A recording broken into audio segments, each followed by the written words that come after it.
All right. So I hope that you guys can definitely hear me this podcast episode because my last one I recorded all through the episode and you guys weren't able to hear me. But nonetheless, we don't cry the spilled milk over here.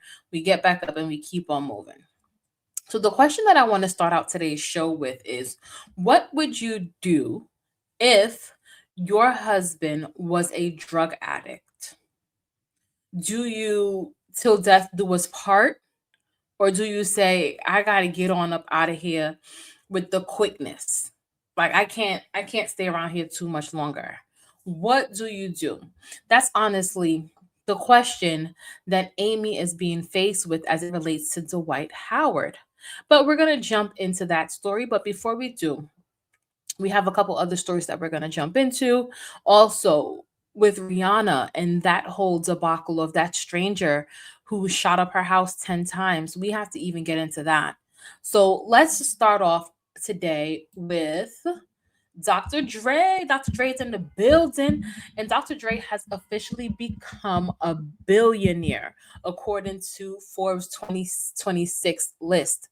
Now, I'm just like, Dr. Dre, I thought you were like been a billionaire. Like he walks around and carries himself like he is that guy, and he is rich and he has been a billionaire. So, um, I don't know. Like I thought Dr. Dre was already a billionaire. So to see that he wasn't, that's a little bit shocking. But nonetheless, welcome to the Billionaire Club. Let me tell you something. And this is what I said in the last episode that I thought was being recorded, but wasn't actually being recorded. Um Dr. Dre being a part of the Billionaire Club is a very um really good thing to be proud of because some people can't even make it into the Millionaire Club. For some of us, we're trying to make it into the Thousandaire Club. Okay? And I'm speaking for myself here. I'm not throwing shade. I'm actually speaking for myself. We're trying to be out here trying to make it into some kind of club that got some kind of money. So the fact that he's able to make it into the Billionaire Club, I love it for him. All right? Now, let's move on to NLE Choppa. And NLE Choppa the other day, when he was upset with Blueface, said some really, really nasty things about I think his name is Junior, Krishan's son, and he wanted to make an apology for that. So let's kind of listen to him as to what his apology is and hear him out a little bit.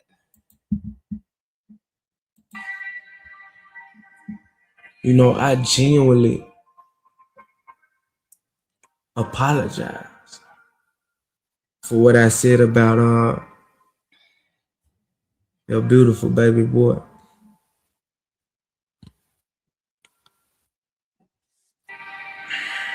It wasn't right in no way, shape, or form. And I can't believe I let my emotions get me that far into saying something so hideous.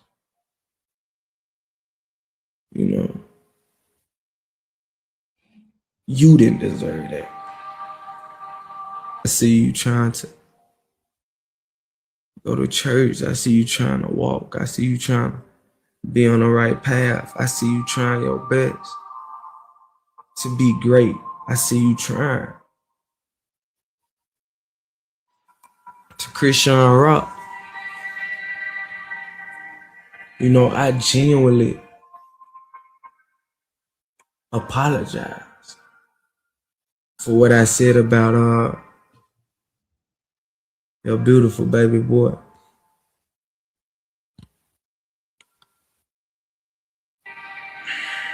It wasn't right in no way, shape, or form. And I can't believe I let my emotions get me that far into saying something so hideous.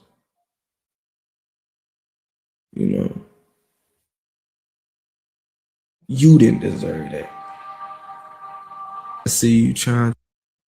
All right. So I played it twice so that we can, definitely hear what he said in the beginning that we kind of perhaps may have missed out on.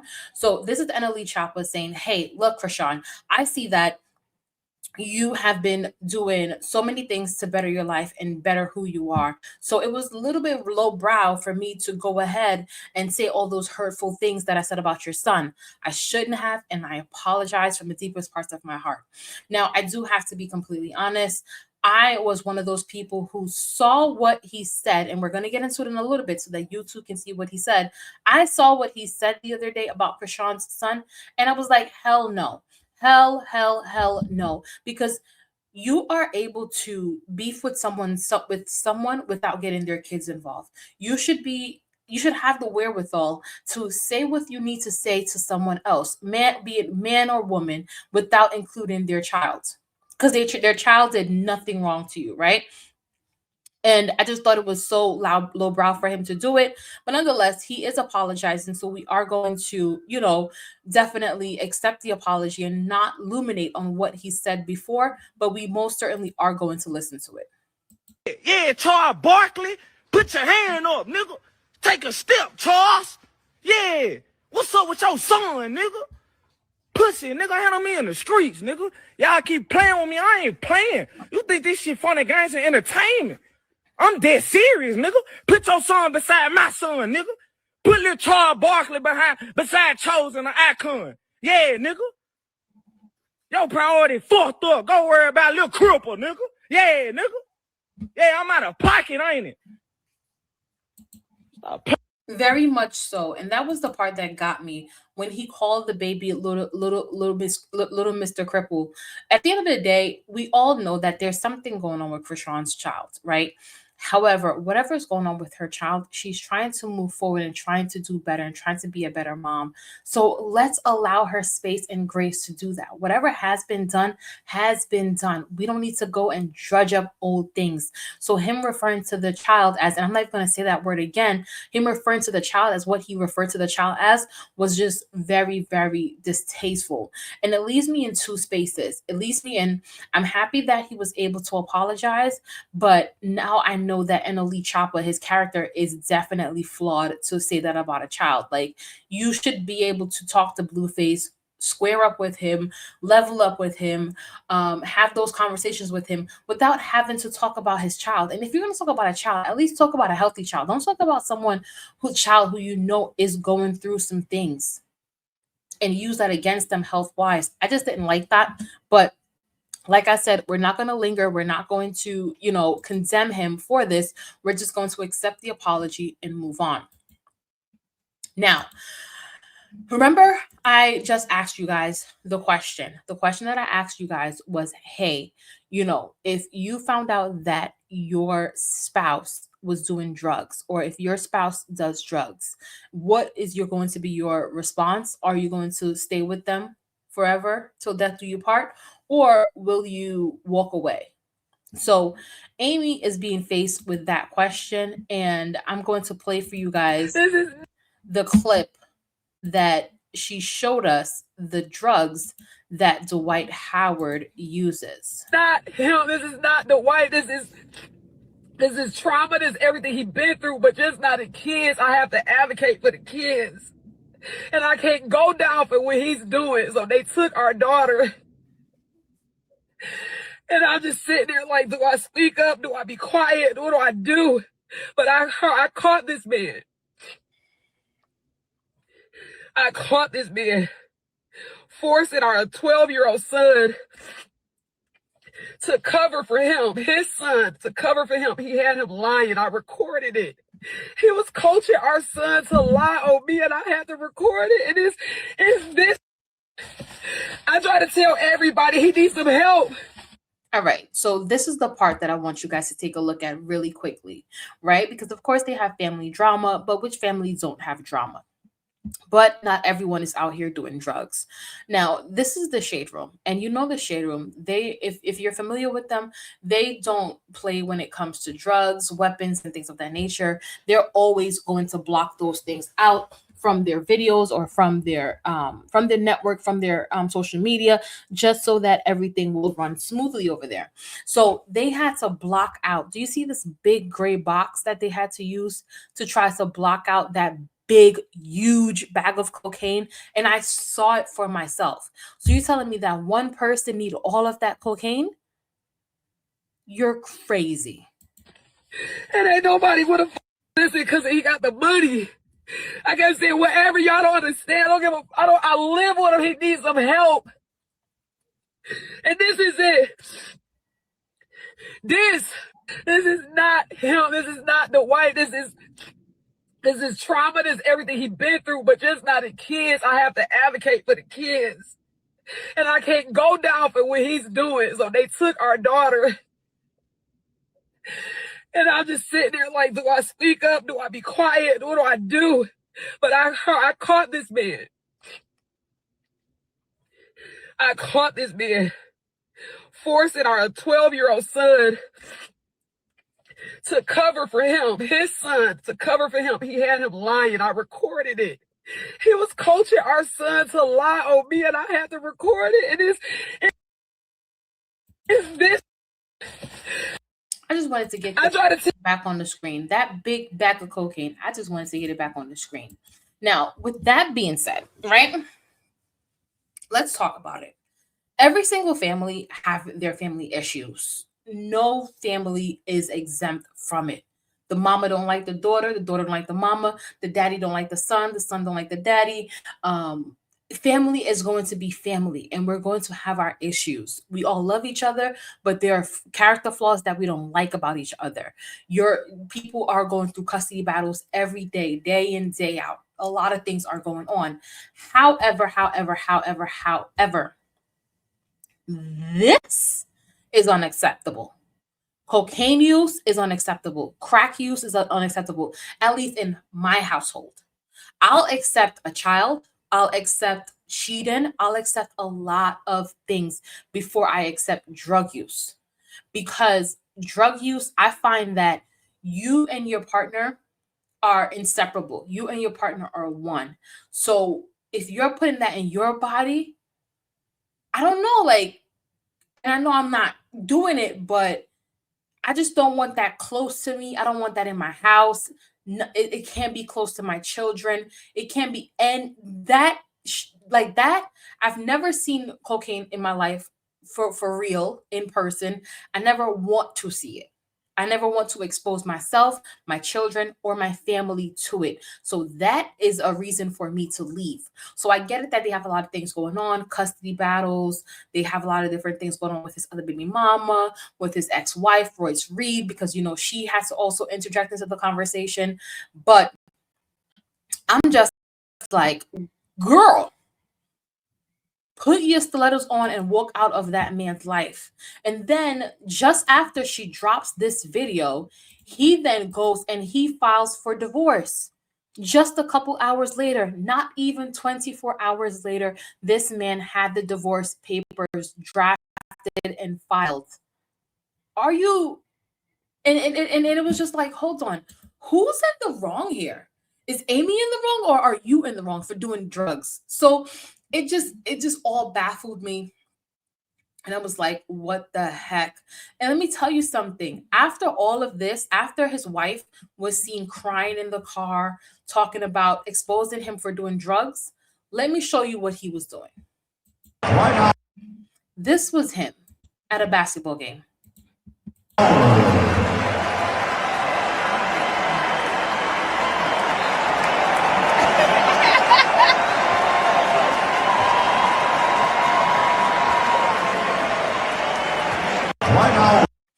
He had the fans going, cheering him on, and all these different things. Like, he don't have problems going on at home.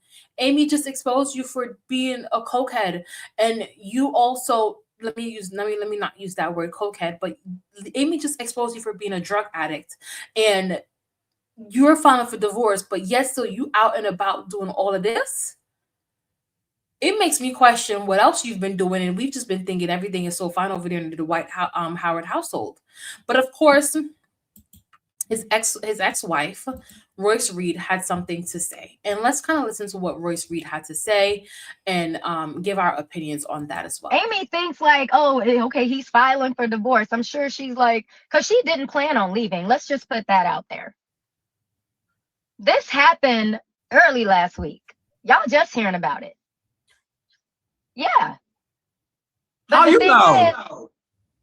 Because I'm friends with the mom of the daughter. That's my girl. We do TikToks together. But you wouldn't know it. Yeah.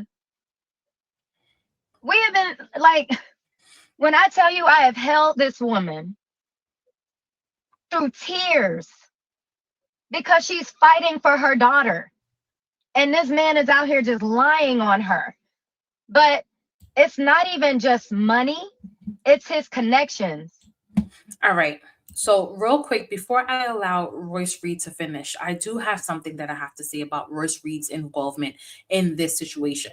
So, this sounds like a situation where Dwight Howard has his kid with another woman, and Amy is there along with the son and all of that, right? So it's an enmeshed family. It's a big old family with a lot of different people in it, right? However, if this does not have anything to do with Amy, not with Amy, sorry. If this doesn't have anything to do with Royce Reed, I think she needs to stay out. Now I get it. You guys love Royce. You guys are like, oh my gosh, she used to be on Basketball Wives. We love her. We love her. We love her. We love her. Yes, I get all of that. However, do we know who Royce Reed is outside of Dwight Howard? Every time I hear Royce Reed's voice and see her and see that she has gone viral for something, it's always in connection to Dwight Howard. I do think that we have to learn how to use our voices to empower ourselves instead of to disadvantage someone else. This is not to say that Royce Reed is a bad person. This is not to say that Royce Reed isn't doing stuff on her own. No, this is just to say my experience of Royce Reed is always hearing her speak bad about Dwight Howard, because what did the situation have to do with you? So there's a situation going on. Him and Amy took to online, and she's just like, she's see that he's doing cocaine or whatever, and it's messing up their lives. He's saying he's gonna get divorced and all of that. What does the online spat have to do with Royce Reed? And here Royce Reed is doing a sit down and an interview about Dwight Howard. And for me, I just think that that comes from a place of not being powerful enough or empowered within yourself. Because let me tell you something, you can't pay me to talk about you. You can't pay me. And it's not to say that, and I get it, Royce Reed, she even goes further on into this interview and talks about the tumultuous past that she's had with Dwight Howard. So I'm not saying that there isn't trauma and there isn't pain there. Yes. But let me just interject my own trauma and pain here. I have it out with my baby daddy too. I don't like to call him my baby daddy. I never call my baby daddy, as a matter of fact, just because we're doing the podcast and, it sounds a little bit cute. But my child's father, we have it out. But you guys wouldn't know unless I wasn't being vulnerable in this moment, in this space. And let me tell you something, whatever he has going on in his life is his business. If they go online tomorrow and they expose him for whatever, and he's not doing anything bad or anything, but I'm just saying, if something was to go online tomorrow, whatever, it's not my business, not my concern. I'm too busy over here creating a name for myself, creating my own podcast, working on something, putting my head down and working on something of my own. I'm not worried about him, his wife, his other kid, or whoever else. And I don't even think he has a wife and a kid, but I'm just saying, I'm not worried about nothing that man is doing. And we've been through some stuff. So I just think that people have to learn how to move on from situations. Royce Reed being one of them. Now, I'm not going to play this entire clip. I'm not going to play this clip in its entirety because, again, Royce Reed doesn't have anything to do with this situation as far as I'm concerned. If she's going to offer up something that happened behind the scenes, then we'll maybe even listen to that. But to talk about her misdealings with Dwight Howard, I'm just like, why do we need to rehash that? This has nothing to do with you right now, for right now at least. But nonetheless, and again, before I move on, this is not a hate Royce Reed thing. No, it's a Royce Reed needs to make a name for herself outside of Dwight Howard. Amy has a name for herself outside of Dwight Howard. Royce Reed needs to do the same. Is all I'm saying. Anyway, all right. Let's move on to Claressa Shields. So Claressa Shields, I guess, she is basically saying that she can beat some guy, Rolly, at boxing. Let's see what she has to say. So you saying that if it's money and belt on the line, and I got me a 2 or 3 month camp, you telling me that Rolly gonna knock me out up in what round? Rolly gonna beat you. Yes, yes, Rolly would stop you. Yes, Rolly would stop you. Yes, I believe Rolly would stop you. You are nuts. But I love that for you, because when you don't know boxing, you just don't know boxing that well. And you don't know me that well. But I will say this, I've never went inside the ring with anybody and been just... So can I ask you a question, hey, Claressa? You go my chin, hit me right in the... Come on now. Did you not see the defense and the offense in my last fight? Can I ask you a question, Claressa?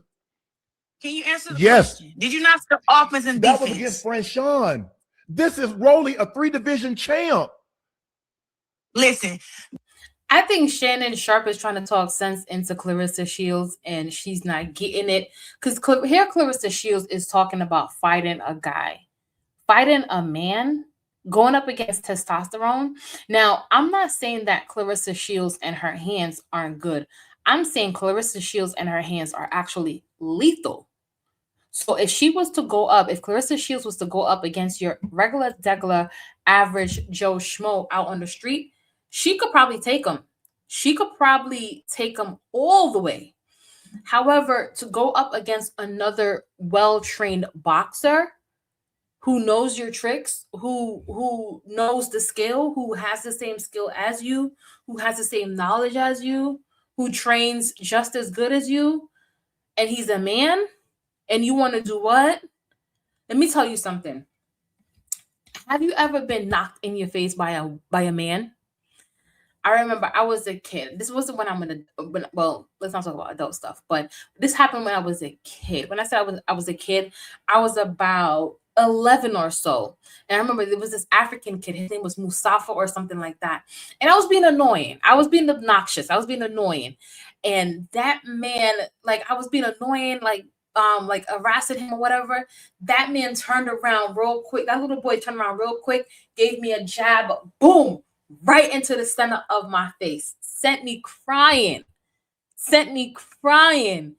So I'm just like, Claressa, don't challenge no man. I was 11 and I still never forgot that. Don't challenge that man. And the man, here's what he had to say about Claressa Shields challenging him. His name is Rolly. Him, better boxing skills than him, and I'm bigger than him. I'm just your thoughts when you saw that clip. What did you think when you saw that? I believe her. I believe she can beat me. Yeah, she'll knock me out. I think you've been facetious. No, I'm made for her. I don't hit women. That's true. I understand that. No, I'm just him better. He seems so humble. He's just like, nah, she'll knock me out. I don't hit women. And I think that's the perfect answer. That's an answer that I would give. That's the epitome of me, just class and grace. I'm not stooping to your level to talk about boxing. I just think that there is a reason why in sports, there's the female sports and the male sports. So when you have you have the women's NBA and you have the regular NBA. You have, when you do track and field, there are women races and then there are men races. There is a reason for these separations because they understand that testosterone is that thing that gets you going, and men produce it naturally and it's just in them. So it's just like, girl, why do you want to challenge a guy? I don't know. There's so many different women you could challenge. Why challenge that man?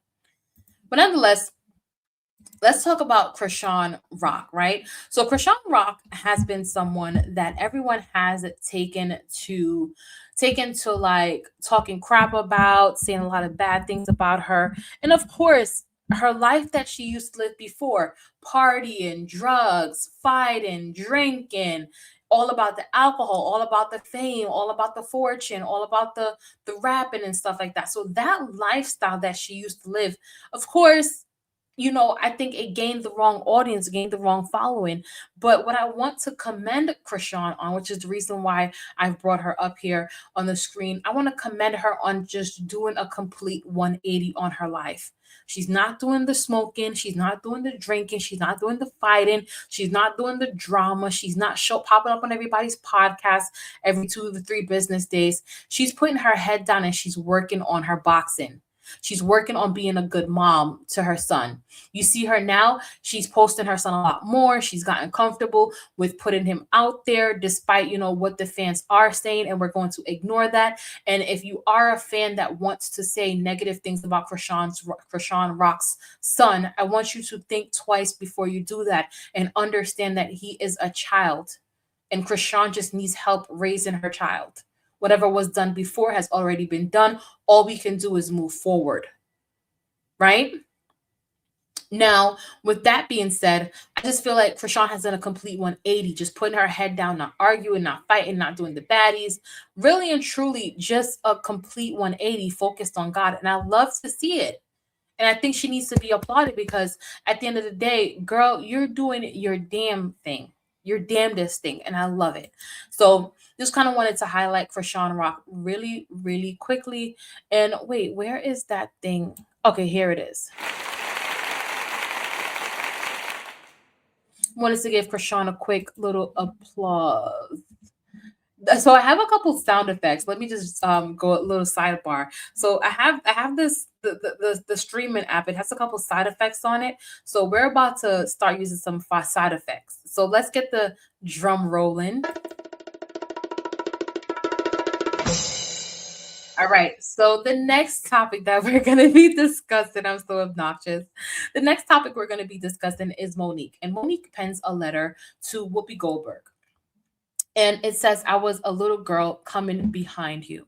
So this letter was penned to Whoopi Goldberg. And I'm going to be completely honest. In my last podcast show, the one that I told you guys that I recorded and didn't quite want to, and the microphone wasn't working. In that one, I didn't quite want to read this letter because I felt like Monique, same stuff, different day with Monique as it relates to the Tyler Perry and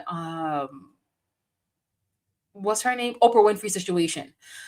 However, after I did that podcast, I kind of skimmed the letter, so I think it's worth reading. So it's an actual 3-page letter. It has the cover page, another full page, and a quarter page with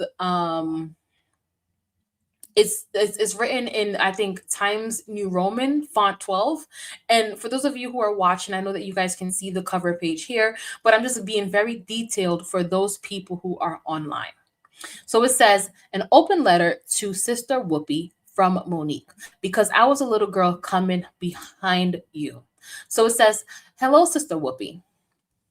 I'm encouraged to send you this open letter after recently seeing the video of our last conversation on your show. The tone of the comments today seemed different from the energy 8 years ago, with many people now agreeing with my sentiments about not working for people or entities I don't owe anything to. I wonder, have your feelings changed since that time?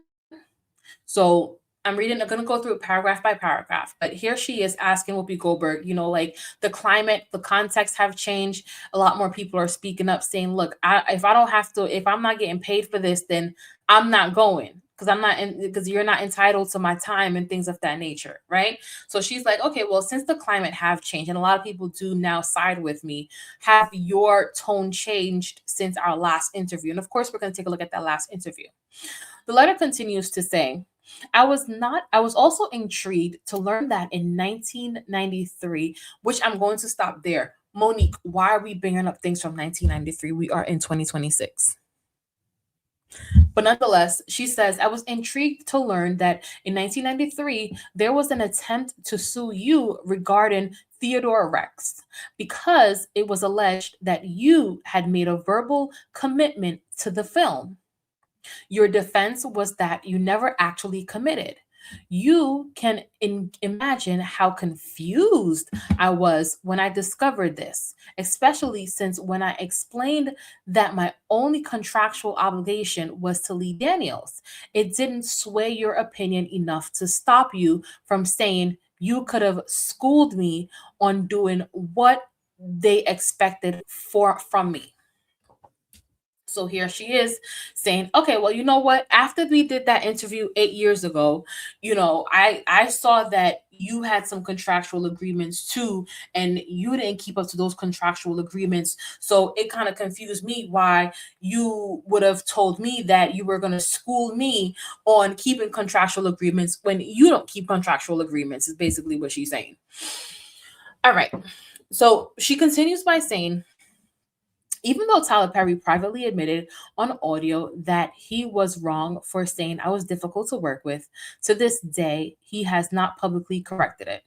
The reason I said we must look out for the little girls coming behind us is because of situations like Epstein Island and other powerful people avoiding accountability. People like Tyler Perry refuse to take responsibility. Like I had to take responsibility for refusing to sign up for an act of slavery against my will.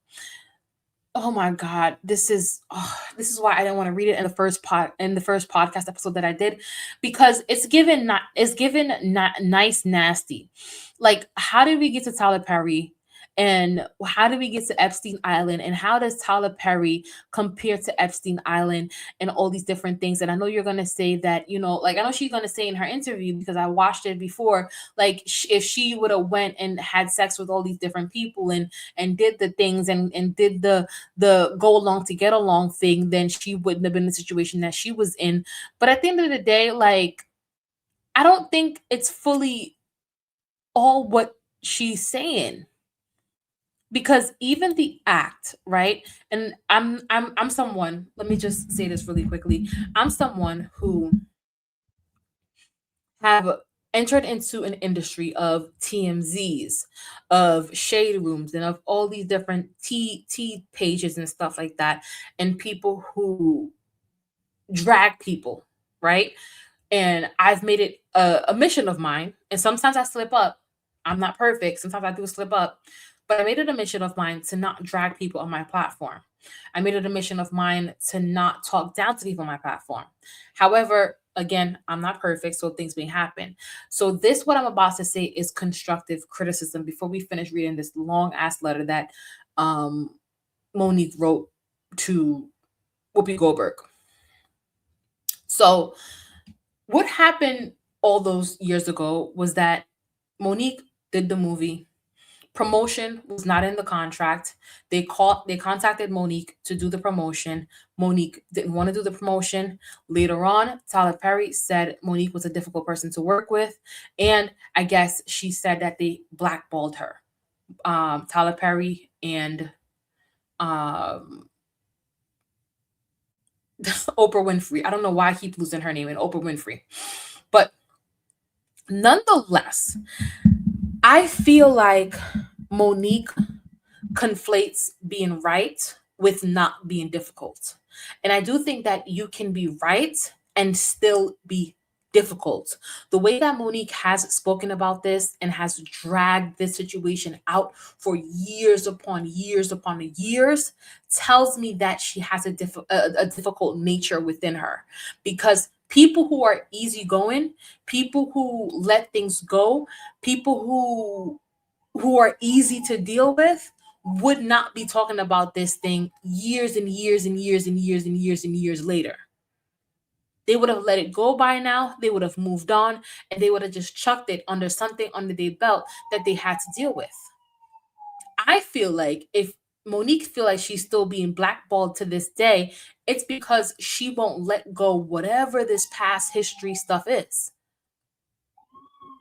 So again, this is not to drag Monique. This is just to say, Monique, why are we still talking about this? Right? And I'm trying not to curse. Why are we still talking about this? Please tell me, why are we still talking about it? Why does it like, and I get it, we can't take away from people and their experiences, but I promise you, people in the industry go through so much things and they move on. Taraji P. Henson went through some stuff with Oprah Winfrey the other day, and Taraji P. Henson has moved on. She has moved on to all that other stuff. You don't see her talking about it. So I know that people in the industry get screwed over all the time. It's the way of the world. It's not just Hollywood. People in their 9 to 5 get screwed over. People on strangers get screwed over. You go to Dunkin' Donuts, you lucky if you don't get screwed over there. So why are we holding on to this stuff? Is my question. But nonetheless, let's finish reading this letter. So it says, people like Tyler Perry refuse to take accountability.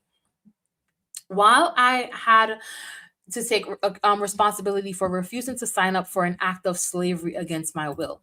That's too what I wanted to address. How is showing up for a promotional event an act of slavery? This is what I'm saying. Like, how many times have you had to go to work and do something that you don't want to do? Whether it was your coworker's part duty to do it or whatever. It's not an act of slavery. It's just the way of the world. Sometimes you have to kind of do certain things and you don't have to keep counting and taking tallies of things that you do. And I get it. She's had a really successful career as it relates to the Parkers, so she may have already knew the ins and outs of certain things. But sometimes, even though you do know the ins and outs of things, you do have to kind of suck up some things that you don't want to do in any industry that you're in. Music, TV, Uber Eats, you name it, you gotta suck up some things and sometimes do some things you don't want to do. Let me say something. I used to do Uber Eats, right? And something, it's a pet peeve of mine. People who live in, and if you order Uber Eats and you live in a building, you know exactly what I'm talking about. So I used to do Uber Eats. And when you do Uber Eats, you have to deliver to people, you don't have to, but people want you to. And you're the one that's delivering, so you have to kind of technically you have to, right? So let's say I pull up, and when I pull up, I see that they're on the 7th floor. So instead of them, the person who ordered the food, coming down to their lobby and saying, okay, well, thank you, coming to the door and saying, okay, well, thank you for my food. No, they want you to park your car somewhere, find parking wherever you can in their building, walk inside their lobby, take the elevator all the way upstairs to their doorstep to deliver the food. Every single industry has its pet peeves. Was it in my contract that I had to do that stuff? Did I sign up for it? Whatever the case may be. My argument is all you had to do was come downstairs and get your food. But two, I also understand their point of view because I too live in an apartment. And I hate going downstairs to the lobby to go get my food, but I have to because it's a requirement for the apartment. So what I'm saying is every industry has their flaws. Corporate America, you go to corporate America, sometimes you have to deal with racism. You have to deal with people because when people like people, they treat people differently. In every industry, you have to deal with something. So why are we calling it slavery? Why are we exasperating something so simple? Basically is what I'm saying.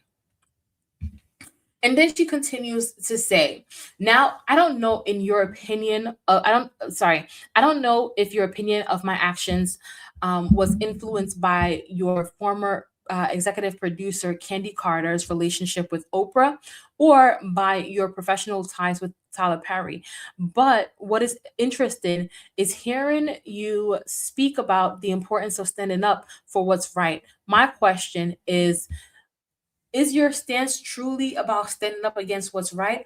Or is it about standing up with the people, the right people? So she's basically saying, look, you're talking about, standing for what's right, but you didn't want to stand up for what was right when I was going through my problems. So are you standing up for what's right, or you just want to stand up for the people that you want to stand up for?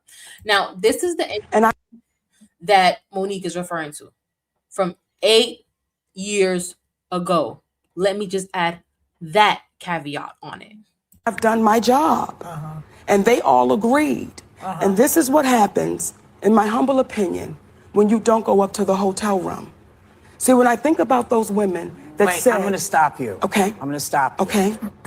Because contractually, Yes. when you make a movie, regardless of who you sign the deal with, Yes. your job is to go and promote said movie. Yes. No. But so when they wanted you to come, and we've had this conversation, and I said if you had called me, I could have schooled you on what was expected. And when we did have that conversation, and what I said to you, my sweet sister, I said, Whoopi, at what point do we stop saying the next time? Because what was expected. Wait, but I want to answer it though. Yeah. I want to answer when you say You want contractual. to get paid for the publicity? Please let me answer. Yes, Yeah. ma'am. Because if I had done something wrong contractually, they would have sued me. And I've done my job. And they all agreed. And this is what happens, in my humble opinion. The reason why no one could do anything to me contractually, because they found out I did nothing wrong contractually. So when they asked me to come overseas to promote the film, when I said, guys, I'm spending time with my family, I'm going to pass. Now, when I make the statement, this is what happens when you don't go to the room. What Tyler Perry showed me, Lee Daniels, Oprah Winfrey, and Lionsgate, when you don't do what we ask you to do, we'll take your livelihood. So for 8 years, my family has suffered and my career has suffered because what I would not allow those entities to do was bully me. And because I didn't allow the bullying to happen, this is now what I sit in. The reason why Okay, so maybe I'm a little bit I need to look up when was this interview between Whoopi Goldberg and Monique, because maybe it's not 8 years. Maybe she's talking of maybe the 8 years comes from the time period that the movie happened till the interview, right? But nonetheless, I'm just like, this thing happened so long ago, right? And yes, I'm not saying that Monique isn't wrong. I mean, I'm not saying that Monique is wrong for her stance. Like, if you're not getting paid for something, you don't have to do it and all these different things. But you also have to understand that people are people. There's favoritism in everything that you do. It's like if someone is going to do, if somebody's going to, it's like me now saying, okay, well, you know what? My job is to do these files and to do this and to do that. So I'm not going to do that stuff because that's not my job and I'm going to get paid to do that stuff.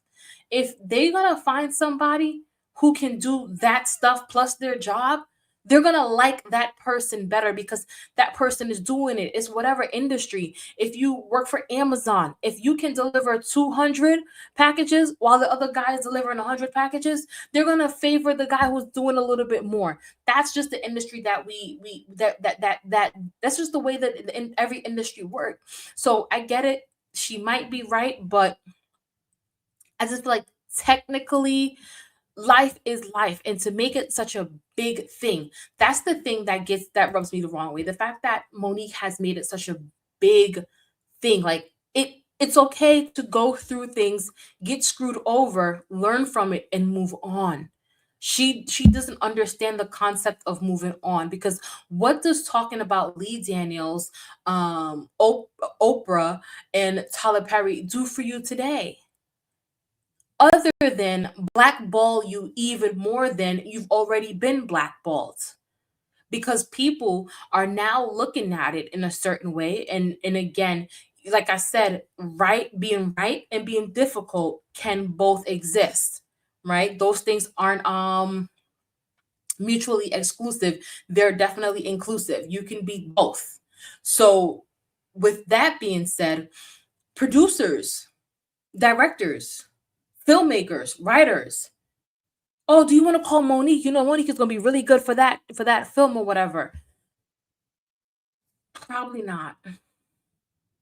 And it's not because of what Tyler Perry said or what Oprah Winfrey did or whatever. It's the inability for you to let go of a situation, because in the back of their minds, these producers, these filmmakers, these different directors, is if something goes wrong on set, are we going to be able to work it out amicably with Monique, or will Monique be talking about it for the next 15 years of our lives, ruining and tarnishing our reputation? So yes, Monique may be the perfect person for it, but can Monique handle things behind the scenes? Can Monique I don't want to say that word, but can she just, because when it comes to the industry, it's about shutting the hell up about those behind the scenes things, right? Those behind the scene things, you shut the hell up about them and you handle them behind the scenes because your reputation and your imagery is so important. And I know I spent a lot of time on this conversation with Monique. It's just that Monique is always bringing it up, and I don't think I think people are explaining it to her, but I think she also has people like her husband who encourages her to think that it's okay to be this way, and it's not. It's not. So the letter was nice, nasty. It was nice to Whoopi Goldberg, but it was also like, girl, did you change your mind? You know what I mean? And when Monique gets to speaking, sometimes when she gets speaking about the whole situation, it seems disingenuous. So the letter sounds good, but then now I have to wonder, like, you know? So again, I don't know. Let me take a look. Can I see the comment? Let me see if I can see the comments of other people. And I know like we spent a little bit of a time on this situation, but I want to see if I can see the comments here. So some people are saying Monique does not have to let anything go. It's her story. And if it was me, I'd put it in my obituary. So you see, there are some people who don't believe in letting things go. And then there are people like me who are like, I'm letting that go.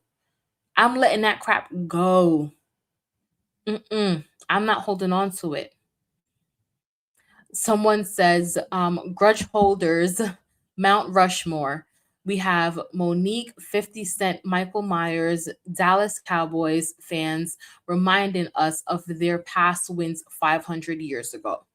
And that one actually almost got 15,000 views on likes. So a lot more people resonate with that one more than anyone else. So they feel like she's holding a grudge. Someone else says trying to force people into seeing it your way is never going to work. And I totally agree with that. I think the letter to Whoopi Goldberg was pointless. It wasn't a letter to say, hey, Whoopi, I know you're no longer on the reel. I hope everything is going good with you. Have a wonderful day. Here's your flowers. You were such an amazing actor in all these different movies. It wasn't a good letter. It was a selfish one about me. And how do you feel about me now? How do you feel about me now is basically what it is. It may have been sound pretty and it was doctored to be very, very pretty. But when you look at the meat and potatoes, it's okay, well, I'm Monique and you said all these things a couple of years ago. So how do you feel about it today since that the climate has changed and we want to talk? Like it's given, have you ever been like, not have you ever, but do you remember being in high school and you move on your life 8 years later, graduated from college, moved on, found a partner and all these different things and see your high school people? Are you going to bring up that high school stuff? No, right? Because you're going to be moving on, and that's what it's given. It says Monique needs to let go and heal herself at this point. Truth is, we tired and got bigger fish to fry in 2026. Absolutely. So let me see. This one has 20,000 likes. So let me see what this says. It says one thing Monique ain't gonna do is let something go. You remember what happened in 19 and she said in 1999? No, it was in 1993. She brought up Whoopi Goldberg's lawsuit from 1993. Like, girl. But anyway, let me move on from this situation. And again, guys, I spent a lot of time on it because I'm so passionate about it because I just feel like, come on, girl, like let it go. Your life would be so much better if you just let it go, Monique. A lot of the things that you want, you would get if you would just let it go. So anyway, let's take a look at this video. This is the video of Megan Thee Stallion. So as we all know, Megan Thee Stallion recently went on a tour with Cardi B to her Little Miss Drama tour. After the tour, she decided to, do her hair and things of that nature. And while she was doing her hair, she was playing the song Pretty and Petty. Let's listen to her.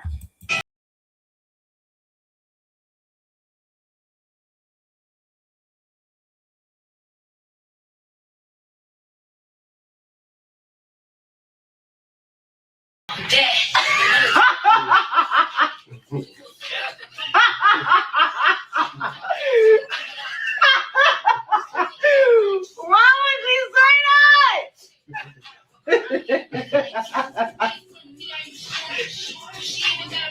So this was Megan Thee Stallion cackling at the part where it says, "Name 5 Bia songs, gun pointed to your head, bow, you're dead."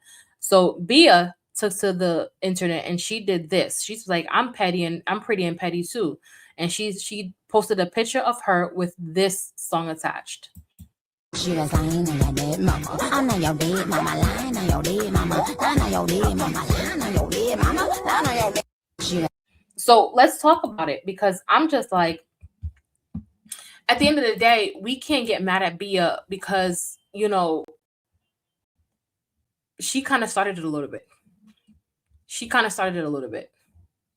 Megan Thee Stallion, when she went online and started cackling, because you're cackling about a song, you're cackling about something that we all already know existed. The song came out months ago. So the fact that you're cackling kind of means you're kind of like, you know, poking the bear, and the lion roared, okay? And she played that song that Nicki Minaj had made for you.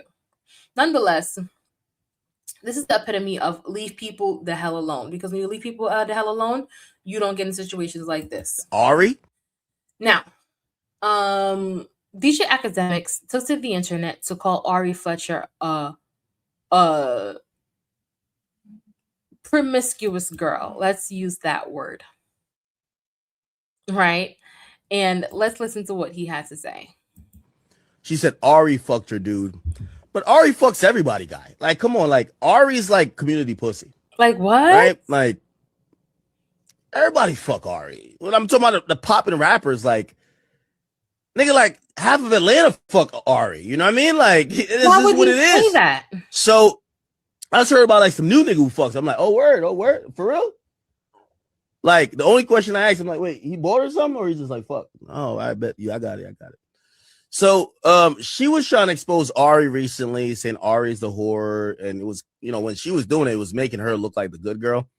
But let's be honest, you know, these chicks, they all like the same men in the same industry.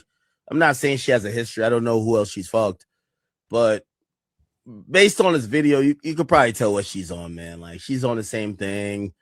Lebebe is fucking a bunch of girls. He's paying $20,000 off a pussy. Like, you'll think she's not trying to, like, Ari? So this is what DJ Academics said the other day. Ari Fletcher then threatened to sorry, I was looking at my phone. Then threatened to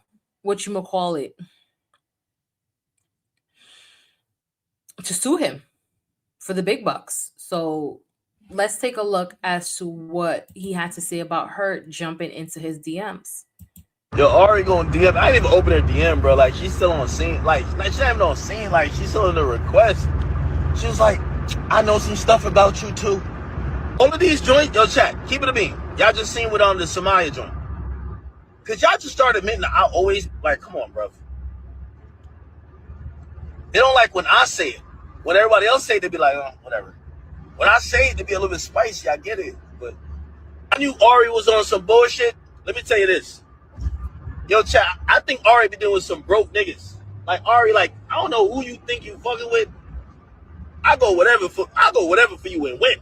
Like, I don't, you might be thinking you talking to G Herbo, nigga. You talking to Big Act. I don't know who she thought you was talking. You're like, oh, I paid my lawyer. Yo, shorty, you paid your lawyer on a Saturday, the bank not open. Like, come on, I pay lawyers too. Like, I had to pay a lawyer today. Like, you can't, how you wire some money on a Saturday?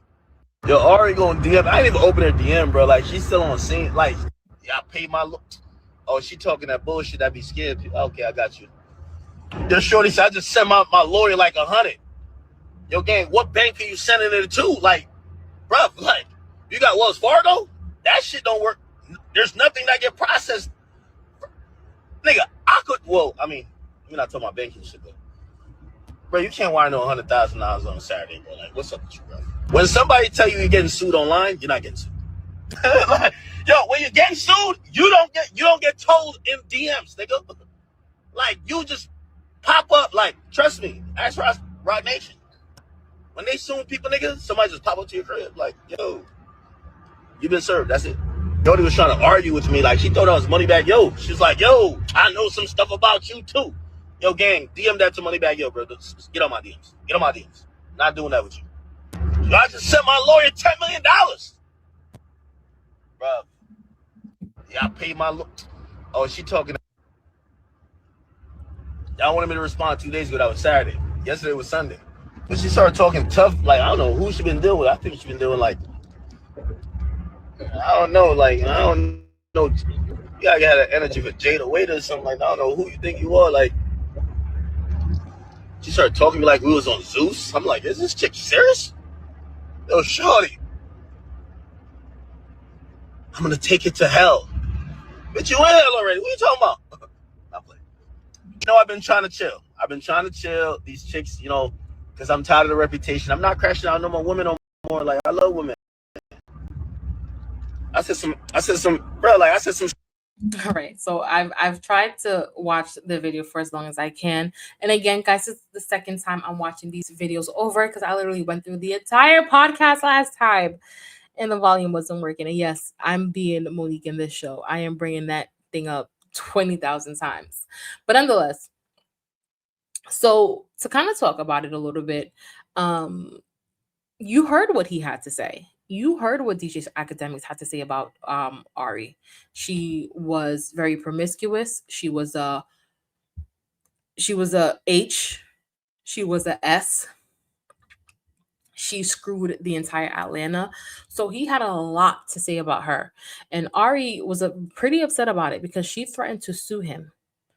And with her threatening to sue him, she jumped into his DMs and he's like, oh, well, you know, now he's responding to her jumping into his DMs and, you know, saying the things that she had to say. But I just think that there's a couple of things going on here, right? What's going on here on Ari's side? I think women in the industry, they get sold a dream by the different men in the industry. Oh, you're the special one that I'm going to be with, and I'm going to just focus on you, and you're going to be my only girl, and blah, blah, blah, blah. And that doesn't happen, right? They shower you with gifts, and they reel you in, and they do the bait and switch thing where they bait you, and then they switch up on you. And I think that's a common trend for women in the industry. And that's why, you know, all of them are dating each other in the industry, right? So that's what's going on, I think, personally, with Ari, that the men in the industry aren't willing to settle down. So as a woman who wants to settle down, you may fall for the bait and switch tricks that the men hand out. Not that she's any of the things that DJ Academics called her. On DJ Academics' side, as a reporter, as a news blogger, as a journalist, as a media personality, whichever one he wants to call himself, there's a way in which you can conduct yourself and you can do your thing. He can say he thinks that she's promiscuous without saying she screwed the entire Atlanta, without saying all the different things that, you know, that he said. He could have definitely worded it a little bit different. I feel like when it comes to lawsuits, especially coming into this media industry, it's not a lot of times about what you say, it's about how you say it. That's something that my family, who's from Jamaica, always teach me. It's not what you say, it's how you say it. So I think he could have worded it a little bit differently, but it just sounds like to me that he takes this stuff as content while Ari is just really pissed off and hurt by the things that he said. That's just how it sounds to me. But nonetheless, let's jump into our girl, the last topic of the day, our girl Rihanna. So what's been going on with our girl Rihanna is her house, and we have to kind of be a little bit more serious and things of that nature because this is a serious situation. Her house was shot at 10 times by a random stranger. Yes, you heard me. A total, and I'm trying to curse tonight, but a total fucking stranger pulled up to her house, found her address, located where she lived with her 3 kids and her husband, and decided to shoot at that house 10 times. Not even once or twice. And that wouldn't have made it any better, but 10 times? And the tough part about this whole Rihanna situation is that her children were home. All three of them. She was home. Her husband was home. So these people are home living their lives. She's getting adjusted to motherhood. She's dealing with her husband. Her husband is dealing with her. And I'm pretty sure that they have some other people around to kind of help them and assist with the three children. So you tell me all these people's lives are in danger for a stranger who she doesn't even know? What? This woman's name who did this to Rihanna, her name is Ivana Ortiz. And she is now in police custody. Her bail has been set to $10 million. If it was up to me, it would have been $1 billion, $50 million, because this is unforgivable. And I'm a God-fearing woman, but I'm no idiot. You don't pull up to someone's house and threaten to not even threaten, but threaten their lives by shooting at their house 10 times. What if one of, and this is just a hypothetical question, not trying to speak anything to existence, but what if somebody would have gotten shot? One of Rihanna's kids, Rihanna, ASAP. Then we would take it seriously? Then it would be a serious situation? No, no, no, no, no. And I said this in my video yesterday about this, that I know that these people who are going to try to defend her, and her defense is going to be some mental health crazed thing, whether it be dementia, whether it be schizophrenia, bipolar, whatever mental health illness they're going to say she has, to try to wiggle her tail out of this, it better not work. Because if you're mentally ill and you did that, why should we let you go? You're still sick. What else are you going to do if we let you go? That's going to be my defense if I'm the attorney prosecuting this case, because this is unacceptable. We hear about, people online doing idiot stuff, right? They'll call the police to celebrities' houses to have them swatted. Okay, that's bad, but not too bad. They'll call CPS, ACS, and all these different things on celebrities' kids. And of course, once the authorities get there, they're like, oh, well, you were swatted, or these random fans just called us just to be nasty. Let us just do a walkthrough and leave you alone. Right? But this wasn't one of those simple situations.